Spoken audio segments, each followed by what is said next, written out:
गांव में देखा, जब कोई पधार जाता है और परिवार के रोते हैं तो बहुत से बड़े बूढ़े और माई दाई आके बैठती और समझाती, रो मत, सबको जाना है। कितना बढ़िया ज्ञान है यार, सबको जाना है, यहां कोई टिकेगा नहीं। और अभी तो तुम्हारे 2 लड़के हैं ना, इन्हीं से तसल्ली करो।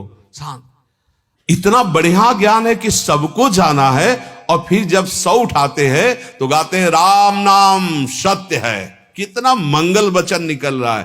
पकड़ लो भाई, सबको जाना है और सत्य सिर्फ भगवान का नाम है। नहीं पकड़ेंगे, बुरा मानेंगे अगर और समय में बोल दिया जाए कि राम नाम सत्य है, नहीं बोलेंगे।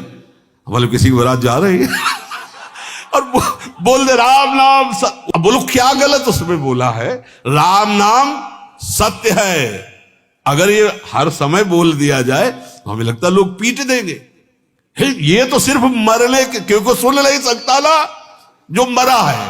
अब उसको राम नाम सत्य, ये जिंदा बोलो, जिंदा में बोलो राम राम राम राम, यही सत्य है। हरि हरि हरि हरि। बस मोह के कारण समझ में नहीं आता। कई जन आते हैं कि हम जब भजन करते हैं तो हमारा पूरा परिवार खिलाफ हो गया है। ये समझो क्यों खिलाफ हो गया? आप कभी गलत आचरण में गए, खिलाफ हुआ? समाज को उसका विरोध करना चाहिए, जिस विरोध से भयभीत होकर वो अच्छे मार्ग में चले।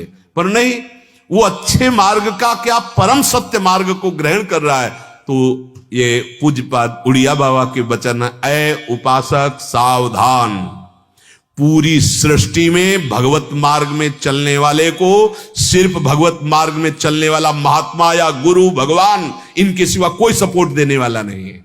विश्वास कर लो।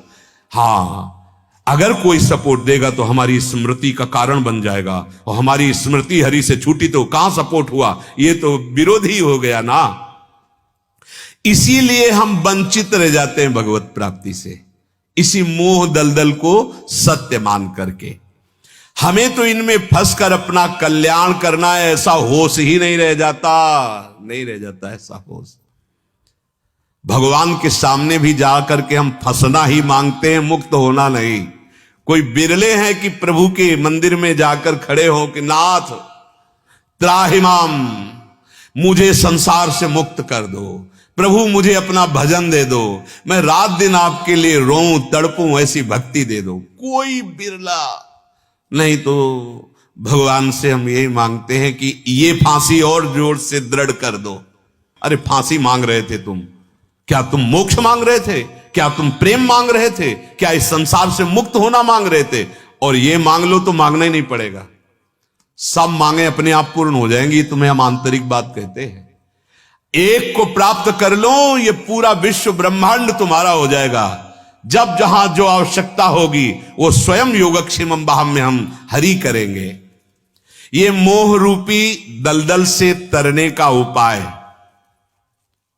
संत संग से प्राप्त विवेक वर्णन करें। दूसरा उपाय नहीं, बिनु विवेक मोहन का नाश नहीं हो सकता। पक्का समझ लो, पक्का। ये विवेक बाजार में नहीं मिलता, ये केवल सत्संग से मिलता है। अगर सत्संग न मिले तो विवेक जागृत होता ही नहीं। बड़े क्यों में होते रहते हैं, बड़े क्यों में चलते रहते हैं। ऐसे जैसे दूर से सत्संग सुनते हैं तो उनको बड़ा संशय, और जब सामने यहां बैठे होगे तो एक परमाणु है, यहां भागवतिक परम धाम वृंदावन है, और नित्य यहां भगवत चर्चा, वाणी की गायन और निरंतर अखंड नाम कीर्तन। तो यहां तुम्हारे संशय रह ही नहीं जाएगा। अगर यहां समझ रहे हो ना आप, तो आपको समझना पड़ेगा, हां जी समझ रहे हैं, क्योंकि इस समय का वायुमंडल है और आप जहां हो वहां का वायुमंडल है। अच्छा, जो बात हुई उसको पकड़ने की सामर्थ्य नहीं है। अब उस बात को ना पकड़कर 100 प्रकार के संशय खड़े हो जाते हैं। पहला, बिना साधु संग के किसी के हृदय में यही नहीं आता कि हम फंसे हैं, यही नहीं आता कि हम फंसे। वो जहां फंसा वही अच्छा लग रहा है।